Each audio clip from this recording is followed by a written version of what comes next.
Buenas tardes. Vamos a dar comienzo a nuestra sesión del día de hoy. Vamos a ver un tema que vemos casi todos los días en nuestra consulta ginecológica: la importancia del diagnóstico, manejo temprano y referencia oportuna de pacientes con dermatitis atópica. La ponente es la doctora Adriana María Valencia Herrera, ya ampliamente conocida por casi todos. Es médico egresada de la Facultad de Medicina de la Universidad La Salle, pediatra y dermatóloga pediatra egresada del Hospital Infantil de México Federico Gómez. Tiene una maestría en didáctica en ciencias de la salud. Es médico adscrito actualmente en el Servicio de Dermatología del Hospital Infantil Federico Gómez. Es investigador a nivel 1 del Sistema Nacional de Investigadores, profesor adjunto del curso de especialidad en dermatología pediátrica y presidente del Colegio Mexicano de Dermatología Pediátrica. Muchas gracias por estar aquí, doctora. Adelante. Realmente es un placer estar con ustedes. La verdad es que, pues, esta es mi casa. Veo muchas caras que conozco desde el internado y muchos amigos y también, pues, muchas aventuras. En particular con la doctora Eli Guerrero nos íbamos de misiones y era muy divertido. Entonces, realmente es un placer y pues nuevamente gracias a Pfizer por la invitación para estar con ustedes. Estos son mis conflictos de interés. Y bueno, como bien dijo Eli, cuando me dijeron, vamos a dar la plática a ginecólogos, y yo dije, ¿qué les voy a decir? Pero la realidad es que sí, o sea, los que estamos de este lado en dermatología, nos llegan referidas las pacientes que tal vez ya pasaron por 2, por 3 ginecólogos, que pues en cierto momento tal vez pensaron en que X lesión en área vulvar era vulvovaginitis o era pues que siempre les dicen es un hongo, le voy a dar óvulos, o el médico general todavía peor, o el médico de la farmacia, les da lo que se les ocurre, pero en realidad tal vez no siempre pensamos en dermatitis atópica en esta zona. Entonces, pues creo que sí nos toca saber de la enfermedad, sí nos toca saber todo el espectro de manifestaciones que esta enfermedad puede tener y por lo menos saber qué existe de tratamiento para que lo podamos, como muy bien dice, referir. Y algunas veces, ¿por qué no intentar tratarlo? Yo creo que no está de más. Entonces, bueno, la dermatitis atópica es una enfermedad inflamatoria, reactiva, crónica y recurrente de la piel que se debe a 3 factores principales: defectos genéticos, disregulación inmunológica y defectos en la barrera cutánea. Sobre ese sustrato, entonces van a actuar factores desencadenantes que van a hacer que tengamos cuadros de dermatitis. La gravedad es variable, pero sí puede afectar gravemente la calidad de vida. Creo que hoy mi plática va a ir muy enfocada a que podamos entender esta parte de la repercusión que puede tener una dermatosis en la piel de una persona. Y bueno, pueden imaginárselo, ¿no? Alguien que tiene mucha comezón en el área genital, pues va a vivir todo el tiempo pues agobiado, enojado, le va a dar pena y puede limitar importantemente su calidad de vida, su actividad sexual, etcétera. Y bueno, por lo tanto, el síntoma cardinal es el prurito. ¿Por qué nos importan los que somos pediatras? Pues porque es la dermatosis más común en dermatología pediátrica. Más o menos el 60% inicia en el primer año de vida y antes de los 5 años el 85%. Sin embargo, persiste en la edad adulta hasta con una prevalencia de hasta el 10%. Entonces, sí es algo que tenemos que tomar en cuenta. Y sabemos que lo que hoy llamamos civilización ha ido incrementando la prevalencia de esta enfermedad y ahorita se los voy a mostrar. Entonces, más o menos esta es la proporción, la prevalencia en los diferentes países. No hay mucha diferencia si ustedes se fijan. En México, pues supuestamente hasta el 20%, pero ya saben que no tenemos muchas estadísticas que nos orienten. Entonces, aquí está lo que yo les decía. Sí, ok, en los niños puede ser hasta el 30%, pero hasta el 10% de los adultos. Entonces, 1 de cada 10 va a tener dermatitis atópica. Por lo tanto, es algo que tenemos que considerar. Y bueno, lo que yo les decía, la prevalencia en zonas rurales es menor que en las áreas urbanas. Y es muy interesante que cuando tenemos gente que migra de áreas rurales a áreas urbanas, su prevalencia se incrementa. Entonces, por eso les decía, tal vez el ritmo de vida, la calidad de vida o cosas que hacemos en el área urbana también afectan. En adultos, ok, disminuye la prevalencia, aquí lo tenemos, pero no se quita, ¿no? Es más frecuente en ciertos momentos del año, como el invierno. No hay diferencia en cuanto a las razas y en cuanto al sexo, sí. Y mire por qué a los ginecos les debe importar. Predomina discretamente más en las mujeres que en los hombres adultos. Los niños no hay diferencia, pero en los adultos sí hay diferencia y lo tenemos que considerar. Incremento en clases sociales altas. Entonces, la población que vemos en este hospital, pues va a ser de los que tenga más prevalencia de dermatitis atópica y pues la topografía puede ser distinta. Asociación con núcleos familiares pequeños y como yo les decía, va a aumentar cuando migran de países en vías de desarrollo a países desarrollados o de áreas rurales a áreas urbanas. Ahora bien, el tabaquismo, no nos queda claro que el tabaquismo directo se relaciona con mayor prevalencia de dermatitis atópica, pero eso también importa a ustedes porque sabemos que los niños que son fumadores pasivos también van a tener problemas. Y bueno, representa una enorme carga financiera, más o menos esta cantidad al año en Estados Unidos, afectando también profundamente la calidad de vida.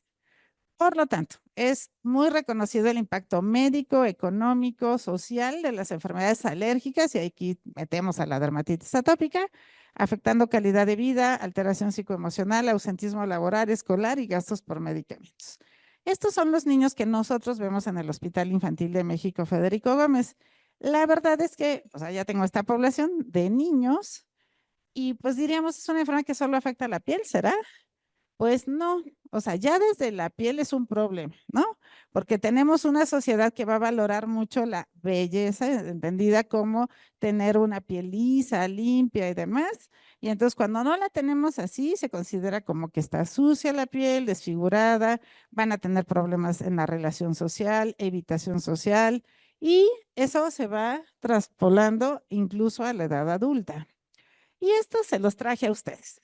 Me encontré esta gráfica, solo quise ponerles 3 diagnósticos de los 15 que pueden afectar la piel del área vulvar para que entendamos que es algo que tenemos que pensar. Yo tengo una paciente particular que recuerdo mucho, son unos papás que quiero mucho porque su nena tuvo en el Infantil de México un linfoma cutáneo. Entonces eran una pareja muy linda, muy cercana, que cuando la nena empezó a tener falta de pelo por la quimioterapia, los dos se raparon para acompañar a su pequeña. Entonces una pareja muy linda que me vinieron a seguir acá. La niña ya es adulta y acá la veo por acné y demás. Y de repente me dice la mamá aquí en consulta, oiga doctora, fíjese que quiero platicar con usted, pero quiero que se salgan mi hija y mi esposo. Y ok, entonces se salen y entonces me dice, fíjese que tengo mucha comezón en la región vulvar y ya me han dado muchos tratamientos, siempre óvulos, ¿no? O sea, siempre la idea era que fuera algún proceso infeccioso, pero no se me quita, al revés, muchas veces los óvulos me irritan más, me arde más, me da más comezón. Y pues ya no quiero estar con mi esposo porque la realidad es que me molesta mucho, ¿no? O sea, cuando estamos cerca, sobre todo cuando él se viene, yo tengo muchos problemas porque me arde más. Y yo, ok. Entonces, le digo, ya, la reviso y veo que no tiene de ninguna manera leucorrea, tenía como un poco esta foto, la piel liquenificada, producto de comezón crónica, pero no tenía más, ¿no? Y le dije, ¿y alguna vez te han puesto algún esteroide, te han puesto alguna medida para desinflamar la piel? ¿Te han enseñado con qué jabón vas a lavar esa zona? No, doctora, siempre, pues el ginecólogo, la ginecóloga me da tal, pero de ahí no pasamos, ¿no? Entonces, y eso porque ella se atrevió a preguntarme, en realidad no la habían referido, ¿no? Entonces, bueno, le empecé a tratar como dermatitis atópica, bendito Dios, va mucho mejor, y ahora el que me lo agradece mucho es el esposo, ¿no? Entonces, creo importante que sepamos de este problema. Entonces, fíjense bien, ¿cómo va a afectar el área vulvar la dermatitis atópica? Vamos empezando por dónde lo va a afectar. Monte de Venus, los labios mayores, pero esto es un problema de piel. La piel que está a nivel del perineo, y podemos en algunas ocasiones ver que se extiende un poco a las zonas de las ingles y la parte media de los muslos. Eso es muy normal, muy frecuente. Y bueno, lo que nos van a referir es prurito intenso que incluso le limita sus actividades. La escuela, duermen mal porque tienen comezón y hay que diagnosticarlo y pensar también en otros diagnósticos diferenciales. Solo les puse algunos ejemplos. Decía por ahí algún doctor, ahorita el doctor García Lara, todo se parece. Pues sí es cierto, todo se parece, pero sí hay manera de diferenciarlo y en la historia clínica, el saber sentarnos y preguntar es vital. Entonces, por ejemplo, esta foto es una dermatitis de contacto irritativa porque esa persona tenía incontinencia urinaria. Entonces, por lo tanto, si no interrogamos, si no preguntamos si hay algún factor que lo desencadene, nos vamos a equivocar. Esto que les menciono, y estas dos fotos son de líquen escleroso y atrófico. Podemos verlo así y aquí pues todos hacemos el diagnóstico, ¿no? O sea, placas blanquecinas, la piel indurada. A esta altura, decía mi maestro en medicina, ya hasta en el camión se diagnostica, ¿no? Pero cuando empiezan así, con algunas zonas hipopigmentadas, perdón, que se describen como en 8, hay que saber referir a esa paciente, porque a lo mejor sí tenemos que hacerle una biopsia y hacer diagnóstico. Entonces, creo importante, y estos solo son ejemplos de lesiones que podemos ver en el área vulvar, que tenemos que pensar que no necesariamente es infeccioso. Entonces, esto es una enfermedad crónica que va a representar un esfuerzo emocional importante para asumir que tenemos la enfermedad, para entender que tenemos que hacer cuidados siempre. Por otro lado, puede ser una enfermedad invisible o algo que le afecte mucho a nuestra paciente. Producen limitaciones por la comezón y porque no duermen, están fatigados y demás. Y afecta profundamente la calidad de vida. Entonces, dirán ustedes, pero dijo que era de niños. Bueno, no solo es una enfermedad pediátrica y persiste hasta en 1/3 en la edad adulta, o sea, es mucho, ¿no? O sea, de esos 3, 1 se va a quedar con dermatitis atópica. ¿Qué tanto afecta la calidad de vida? Y de ahí la importancia, dice el tema, de referir, de diagnosticar y de tratar tempranamente. ¿Se pueden ustedes imaginar tener una dermatitis atópica moderada y que 113 días del año tengamos síntomas? O sea, vivir con comezón 113 días del año o 192 en las formas graves. Eso es terrible, ¿no? O sea, esa persona definitivamente no se la va a pasar bien. ¿Cuál es el dato cardinal? Pues el prurito, pero el espectro entre prurito y dolor es muy estrecho y más en zonas tan sensibles como es el área vulvar, el área genital, y muy bien lo decía la doctora Elia hace un momento que platicábamos, también es muy frecuente el eczema del pezón. Entonces, si vemos un área de xerosis, prurito o eczema en el área del pezón, también puede ser dermatitis atópica. Entonces, vean ustedes, una persona con dermatitis moderada grave, 86% tienen diariamente prurito. Más del 60%, por lo menos tendrán prurito 12 horas del día. O sea, eso es muchísimo, ¿no? 61% consideran que su prurito es grave o insoportable. 55% van a decir que tienen prurito durante 10 o más años, imagínense ustedes. Y lo que yo les decía, 50% reportan dolor asociado al prurito, porque no hay un límite, no son receptores distintos, ¿no? Finalmente, estas sensaciones las vamos a tener. ¿Y qué ocurre si tenemos esta molestia por tanto tiempo? Bueno, uno, este prurito puede generar infecciones y finalmente hospitalizaciones, trastornos del sueño, depresión y ansiedad y obesidad. Dirán ustedes, ¿por qué tiene que ver? Obviamente esa persona le dice, no puedes hacer ejercicio, porque si haces ejercicio sudas y entonces si sudas, entonces te va a ir peor. Entonces no hacen ejercicio, son sedentarios y se puede asociar también a obesidad. Obviamente todo el gasto que ello implica, afectación de la calidad de vida, no van al trabajo a veces, ¿no? Es que no aguanto estar sentada, mejor no voy. ¿Con qué se asocia? Tampoco es solo una enfermedad de piel. Y otra vez, eso lo tenemos que saber para derivar a nuestro paciente a quien corresponda y saber interrogar y detectar si hay comorbilidades. Entonces, las enfermedades atópicas es muy bien conocida, la famosa marcha atópica, que a ustedes viendo a adolescentes y adultos ya les toca perfectamente instalada, ¿no? Entonces ya es la persona o el niño que tuvieron dermatitis desde la infancia, pero que hoy ya tienen síntomas de rinitis, ya tienen tos crónica o ya tienen alguna otra manifestación. En cuanto a las alteraciones del sueño, ya se los había mencionado, y esto es muy importante. Yo por ahí tengo una paciente que ella no tenía manifestación en genitales, tenía manifestación en las manos, y llegaba un día sí y al día siguiente también muy preocupada, y al ratito yo me enteré por una psiquiatra que está en este hospital, pues que tuvo un intento de suicidio porque ya no aguantaba el vivir con esta molestia o comezón. Infecciones, obviamente al rascarse, claro que se pueden sobreinfectar y claro que lo tenemos que considerar, ¿no? Entonces, esa zona que ya no es barrera en la piel o en la zona vulvar, también puede sobreinfectarse y puede estar una sobre la otra, entonces tenemos que considerarlo. Y bueno, tal vez esto no lo tienen ustedes en el radar, esto es relativamente reciente. Los pacientes con dermatitis atópica tienen un riesgo moderadamente mayor de sufrir consecuencias cardiovasculares no mortales y también pueden tener mayor riesgo de osteoporosis, en particular los adultos mayores. Entonces, eso les toca a ustedes, eso sí lo van a ver ustedes y tienen que saber diagnosticar. Entonces, nos van a referir fatiga, somnolencia, insomnio o la combinación de todos. Y otra vez, cosas que a ustedes les van a confiar las pacientes, porque el ginecólogo realmente es un médico que es muy cercano y que la paciente en muchas ocasiones lo considera su confidente, ¿no? Entonces, creo que sí es importante que sepan esto. Baja autoconfianza, sentimientos de vergüenza, conflictos laborales, enojo por su apariencia, pero alteraciones de la vida sexual. Y no siempre porque está afectada esa zona, ¿no? O sea, a veces por tener simplemente dermatitis, pues no les importa y tienen disminución del deseo sexual. Apariencia de su piel también afecta su vida sexual y el tratamiento en ocasiones que algunos médicos les instalan también afecta su vida sexual. Entonces, vean todo lo importante y eso muy probablemente, aunque no tenga afectación de la zona vulvar, la paciente se los va a confiar a ustedes.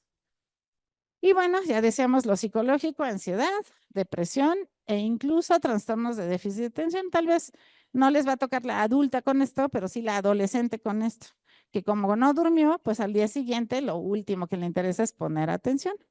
Decíamos aquí están los trastornos mentales que pueden estar asociados a la dermatitis atópica. Ya les había yo comentado, los pacientes per se, por tener una pérdida en la superficie cutánea, pueden tener mayor riesgo de infecciones. Y no solo es eso, los pacientes atópicos tienen defectos en la barrera cutánea. Entonces sabemos que hay menor concentración de algo que se llaman beta-defensinas que nos protegen de infecciones bacterianas y también pueden tener afectación o disminución de las catalicidinas que predisponen infecciones virales, particularmente VPH, molusco contagioso y herpes. Todo eso les toca a ustedes porque uno se pregunta por qué a veces estando en un mismo medio o por qué ella tiene manifestaciones y el señor no tiene, pues porque ella tiene dermatitis atópica y él no lo tiene. Un maestro español nos decía, si ustedes encuentran estas enfermedades virales, interroguen y rasquen bien y probablemente encuentren dermatitis atópica. Sí, bueno, ¿no? Ahora bien, ¿qué otra cosa puede suceder? Pues se pueden sobreinfectar con bacterias con mayor frecuencia y a veces, aunque no vemos clínicamente un proceso infeccioso bacteriano, sí podemos ver el que tengan una dermatitis persistente y esto habla de sobrecolonización bacteriana, que no nos da clínicamente una infección, pero sí nos está dando este problema. Y entonces hacemos medidas para bajar la carga de Staphylococcus aureus y tener menos el efecto de superantígeno de esta bacteria. Ya había hablado yo, la marcha atópica, la asociación con asma es hasta 40%, rinitis alérgica la mitad de los pacientes, otras alergias 61% y 24% conjuntivitis alérgica, por lo tanto hay que preguntarlo, ¿no? No lo vamos a diagnosticar y hay que saber preguntar, les digo a mis residentes, porque si ustedes solo le dicen al paciente, y eso va para los jóvenes que veo por acá, si ustedes solo le preguntan, ¿tienes rinitis? Les van a contestar que no. Pero si ustedes le preguntan, oiga, ¿se morma en el invierno? Ah, sí, es normal, con el frío. Ah, bueno, pues no es normal, ¿no? Esto puede ser rinitis alérgica. Y aquí está lo que yo les mencionaba del riesgo cardiovascular. Es muy interesante que se encontró que pacientes con dermatitis atópica tenían un riesgo cardiovascular incrementado sobre otras enfermedades cutáneas crónicas. Uno pensaría, pues, por el efecto del esteroide, seguramente. No, pues no necesariamente, porque otras enfermedades cardiovasculares, digo, otras enfermedades dermatológicas crónicas no tienen tanto riesgo. Y esta tablita nos va a ayudar a ejemplificar esto. Vean ustedes cómo los pacientes con psoriasis tienen un riesgo menor que los pacientes con dermatitis atópica, que son los rojitos. Entonces, no es solamente por ser una enfermedad cutánea crónica que tal vez requiera tratamientos como los esteroides. Probablemente si hay algún otro factor que aún no determinamos. Por lo tanto, se afectan muchas cosas. Aquí hablamos de niños, pero el comportamiento de la persona, el funcionamiento psicosocial de los padres o de la pareja, ¿no? La alteración. Alteraciones de sueño, pues también de los demás, ¿no? Porque si la pareja no duerme, el pobre hombre tampoco duerme, ¿no? Entonces se vuelve un problema, todos están enojados. Hay que tener limitaciones en la dieta según los pacientes y si se encuentran alergias alimentarias. El ambiente en el hogar pues se complica, los costos, ¿no? Pues hay que derivar X cantidad de dinero cada mes para el tratamiento. La buena noticia es que el 70% de los pacientes con dermatitis atópica son leves, 20% moderados y solo el 2% serán graves si nos tocan a los dermatólogos. Por lo tanto, sí tenemos que tener en cuenta que tal vez nosotros como médico de primer contacto, ustedes como ginecólogos, lo van a poder resolver. Aquí están todos los factores que mencionamos: disfunción de barrera epidérmica, disfunción o disregulación inmunológica y alteraciones en el microbioma. Factores ambientales que van a actuar para que se desencadene el cuadro y una base genética. Estas fotos son de la Guía Mexicana para la Dermatitis Atópica que nos tocó participar, la Guía MEX se llama. Y la verdad es que fue un muy buen intento, me gusta mucho la guía cómo quedó al final, porque creo que les explica, yo incluso a mis pacientes cuando les diagnostico dermatitis, les mando la guía que son más de 100 hojas. Y le digo, nada más, por favor, busque la sección donde es cuidados generales de la piel. Pero bueno, aquí están todos estos factores, todos los que ahora consideramos y toda la respuesta inflamatoria que se liga a este problema, particularmente una respuesta TH2. Entonces, ¿qué es primero, el defecto en la barrera o la alteración inmunológica? No importa, ¿no? Hay teorías que hablan de afuera adentro o de adentro a afuera. En realidad hoy sabemos que el tratamiento de la dermatitis atópica es a la par. No va a mejorar si solo controlamos lo inmunológico o lo inflamatorio y tampoco va a tener una mejoría si solamente nos vamos a tratar de mejorar la barrera. ¿Cómo hacemos diagnóstico? Esto se van a acordar de sus clases en medicina. Hay muchos criterios para establecer diagnóstico, pero los que yo aprendí desde la carrera eran los criterios de Hanifin y Rafka y siguen estando vigentes. Los dermatólogos nos peleamos que si es el mejor, que si no es el mejor. No importa, o sea, si se saben, esa es la manera de hacer su diagnóstico. Aquí están los criterios, son 3 mayores y 3 menores para hacer diagnóstico. Dato cardinal, tener comezón, ¿no? Si no tiene comezón, difícilmente será dermatitis atópica. Tener morfología y topografía típicas de la enfermedad, la historia de cronicidad y recurrencia y el tener antecedentes personales o familiares de alergia. Y datos menores hay muchísimos, ¿no? Solo tener la piel seca, el haber empezado tempranamente en la vida, hay muchos. Saquen su tablita, tenganla a la mano y si tienen dudas, pues la vuelven a ver para tratar de establecer el diagnóstico. Ahora bien, otra cosa que hay que aprender, cada día los médicos nos complicamos en teoría un poco más, pero en realidad no nos complicamos. Hay elementos, hay herramientas que nos sirven para saber si un paciente que vino de tal manera hoy viene mejor o no viene mejor. Porque a la paciente si le preguntamos nos va a contestar, vengo igual, ¿no? O sea, para ellos sigue con comezón, vienen igual. Entonces hay muchas escalas que nos van a hablar de la severidad de la enfermedad. Y bueno, a lo mejor no sé, o sea, hay aplicaciones en el teléfono que pueden bajar, por ejemplo, con el Scouras, y eso les va a ayudar a que esto sea muchísimo más fácil. Vamos a evaluar la extensión que tiene la enfermedad en el cuerpo, porque a lo mejor está afectando el área genital, pero tiene otras manifestaciones a lo largo del cuerpo. El que tenga eritema, edema, induración, escoriaciones, liquenificación, ojerosis, son los datos objetivos que vamos a ver y que vamos a cuantificar. Y los datos subjetivos, qué tanto afecta el sueño, y qué tanto considera que está afectando como su funcionamiento a lo largo del día. Todo eso nos da una escala y nos da una calificación. Y la siguiente vez que viene, pues ya podemos calificarla. Esto es lo que hacemos en el Hospital Infantil de México Federico Gómez. La verdad es que este es un mapa conceptual que cada vez que un paciente llega, sobre todo los graves, nuestros residentes lo llenan en todas esas esferas: alérgica, oftalmológica, psiquiátrica, nefrológica, en nuestro caso neurodesarrollo y la parte nutricional. Solo quiero darles un ejemplo de lo que un paciente vive. Este chiquito que tenía en ese momento 7 años, 11 meses, vean sus diagnósticos: dermatitis atópica grave, alergia alimentaria, rinitis alérgica, asma controlada y una reacción adaptativa con síntomas depresivos. O sea, los pobres niños se la pasan muy mal.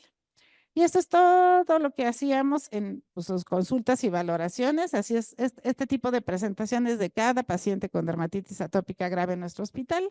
Checamos todo, vemos todo y ya había pasado por muchos medicamentos, ¿ok?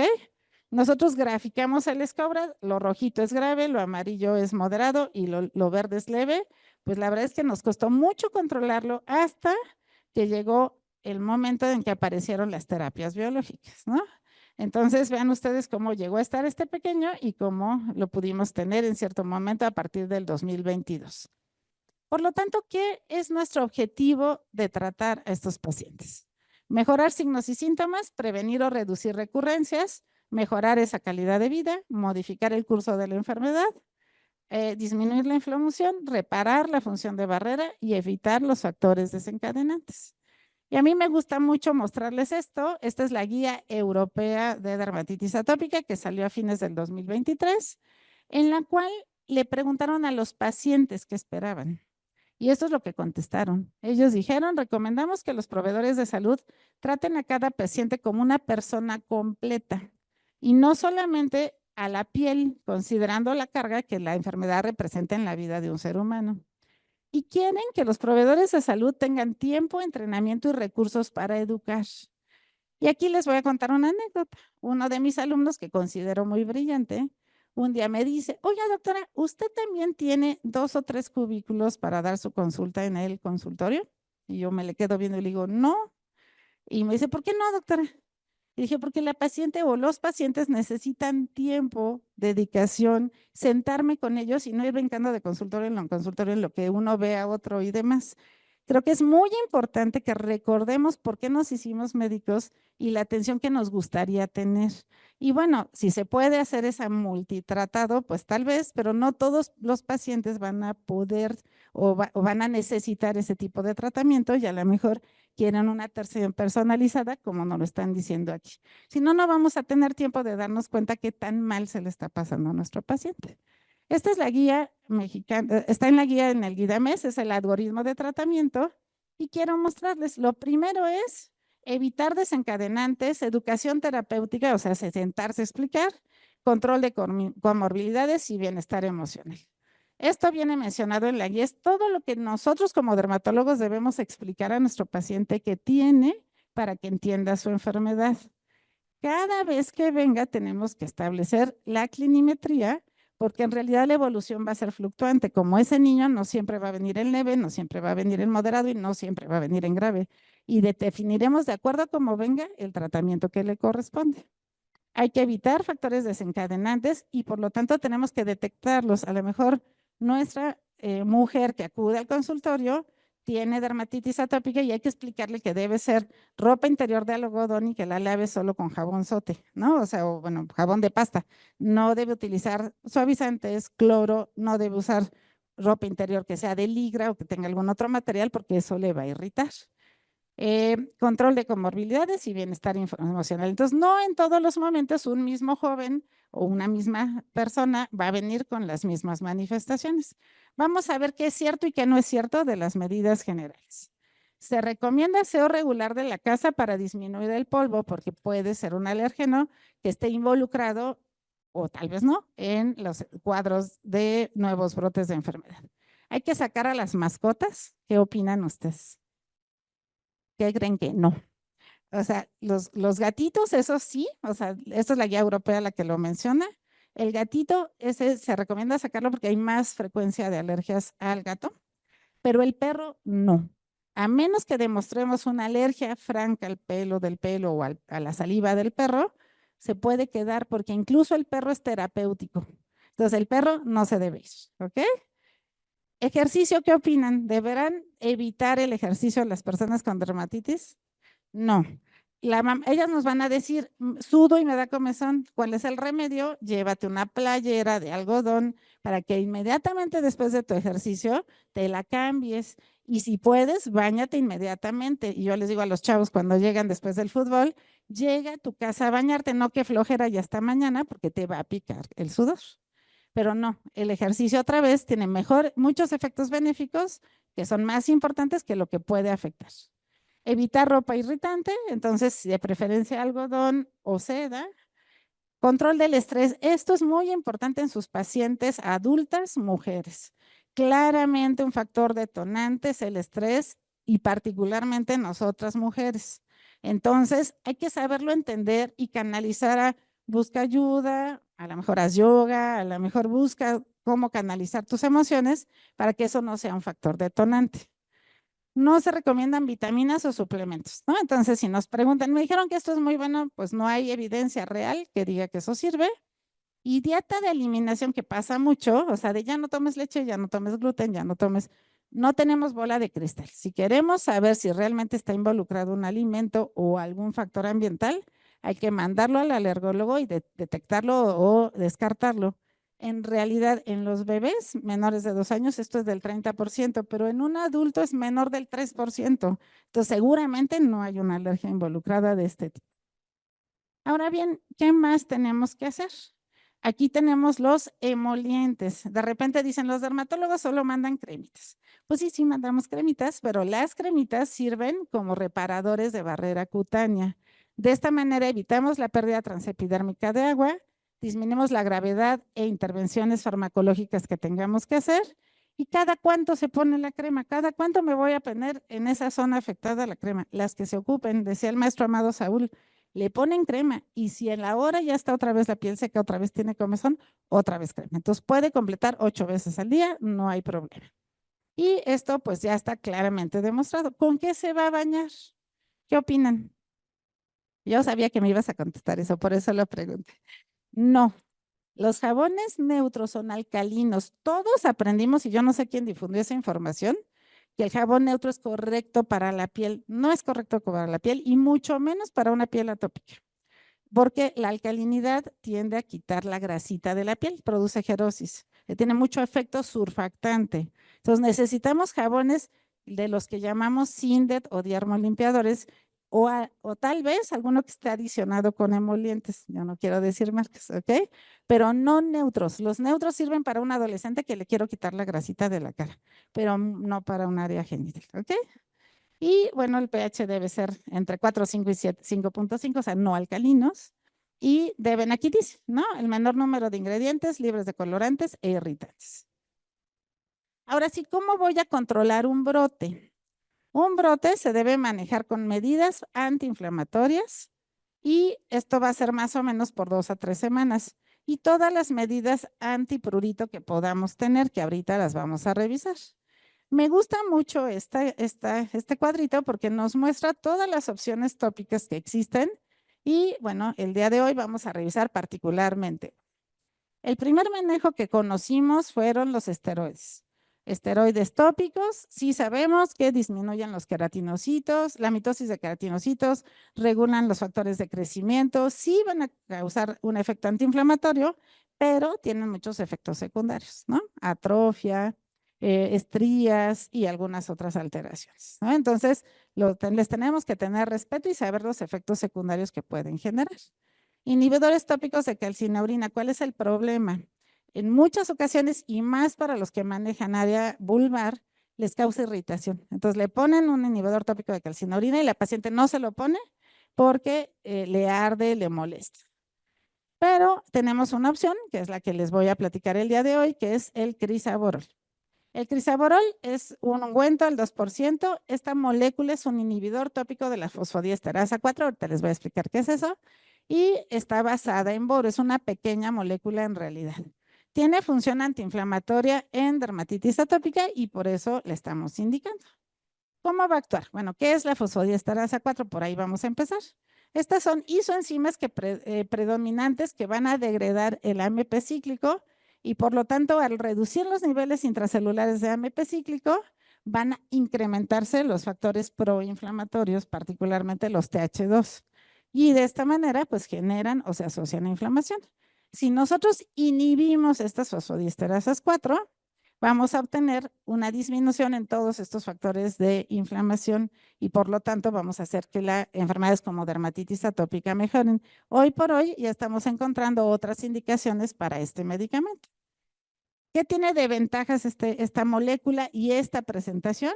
Hay buena presentación en piel, tiene bajo peso molecular y por lo tanto la absorción es adecuada tanto en epidermis como en dermis.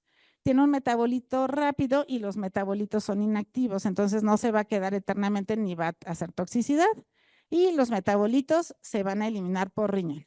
Esta tabla me gusta mucho porque podemos comparar los inhibidores de fosfodiesterasa 4 con los inhibidores de calcinurina y los esteroides tópicos. Vean ustedes todos los mecanismos que se inhiben, que igualmente se inhiben con los otros recursos que ya teníamos. Entonces, sí es una alternativa que va a bloquear el proceso inflamatorio, sobre todo TH2, interleucina 10 e interleucina 5, que sabemos que tiene una parte importante en dermatitis atópica. Les voy a mostrar ahora los estudios pivotales del medicamento. Este se hizo en pacientes para tratar de determinar lo que son los biomarcadores de inflamación. Y aquí tenemos como en dermatitis atópica, después de que se aplicó 2 veces al día por 15 días, se midieron los biomarcadores y vemos como hay una disminución estadísticamente significativa en todos los marcadores de inflamación. Y esta tablita me gusta mucho para que todos la entendamos. Si ustedes ven, lo rojo es el día 1 y son todos los mediadores inflamatorios que estaban activos. Y si ustedes ven, cuando solo pusieron vehículo, solo pusieron un placebo, pues estos se mantuvieron, ¿no? Todo lo rojito persiste aquí.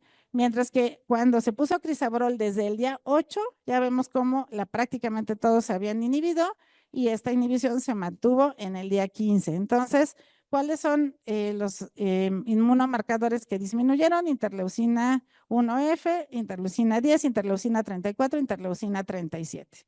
Por lo tanto, se demostró la eficacia de este medicamento y ahí mismo midieron la pérdida transepidérmica de agua. Entonces, vean ustedes como desde el día 8 disminuye y después en el día 15 disminuye aún más. Y ustedes dirán, oiga, pero también el vehículo disminuyó. Sí, el vehículo que le pusieron al crisaborol es un vehículo que es rico en ácidos grasos, es como un ungüento. Y eso nos ayuda también solo por el vehículo. Y pues si a eso le agregamos el medicamento, tenemos un mejor efecto. Entonces, sabemos que la inhibición de la fosfodiesterasa 4 resulta en aumento de niveles intracelulares de AMP cíclico y eso va a suprimir citocinas inflamatorias como las que aquí les muestro. Ya dijimos, es una pequeña molécula que inhibe la fosfodiesterasa 4 y tiene, por lo tanto, estos efectos antiinflamatorios. Y me van a preguntar, ¿cuándo la voy a usar? ¿La voy a usar en el brote o la voy a usar ya como mantenimiento? La voy a usar con los dos. Vamos a ver cómo actúan los brotes. Entonces, este es el estudio pivotal en enfermedad activa. Ellos lo que hicieron es poner el medicamento mañana y noche a un grupo de pacientes y lo compararon con otros que solo pusieron un vehículo y posteriormente eso lo prolongaron, que ahora se los voy a explicar. Entonces, IGA es otra de las escalas que nos sirven para medir gravedad de dermatitis atópica, pero creo que la imagen habla por más de 1000 palabras. Día basal y día 29, poniendo 2 veces al día crisaborol. Vean este pequeñito. Y voy a regresar a mi historia de mi pareja que me cae muy bien. Yo a ella sí le di esteroides porque llegó muy inflamada, como un cuadro agudo, porque tenía una dermatitis atópica grave. Entonces, esto está indicado en dermatitis atópica leve y moderada. Pero al momento que yo reduje el esteroide, no se lo quité de golpe, le coloqué crisaborol. Está feliz. O sea, ya llevamos tratamiento ahorita prácticamente de 6 meses y no ha regresado la dermatitis y ya lo estoy dejando de mantenimiento como ahora les voy a mostrar. Entonces, vean ustedes las fotos. Y bueno, entonces ya sabemos que el crisaborol es superior al vehículo, para la dermatitis atópica leve y moderada. Sabemos que pues de esta manera logramos con una respuesta estadísticamente significativa mejoría. El prurito mejoró tan pronto como el cuarto día, mientras que con el vehículo empezó la mejoría a los 9 días. Y bueno, también las escalas de calidad de vida mejoraron. Y en cuanto a efectos adversos, solo 4.4% de los pacientes refirieron ardor contra el vehículo, que refirieron ardor en 1.2% de los pacientes. Entonces, sí un poco mayor que el vehículo, pero en ninguno de los casos fue motivo de descontinuar el tratamiento. Ahora vamos a ver qué hacemos con el mantenimiento de la enfermedad.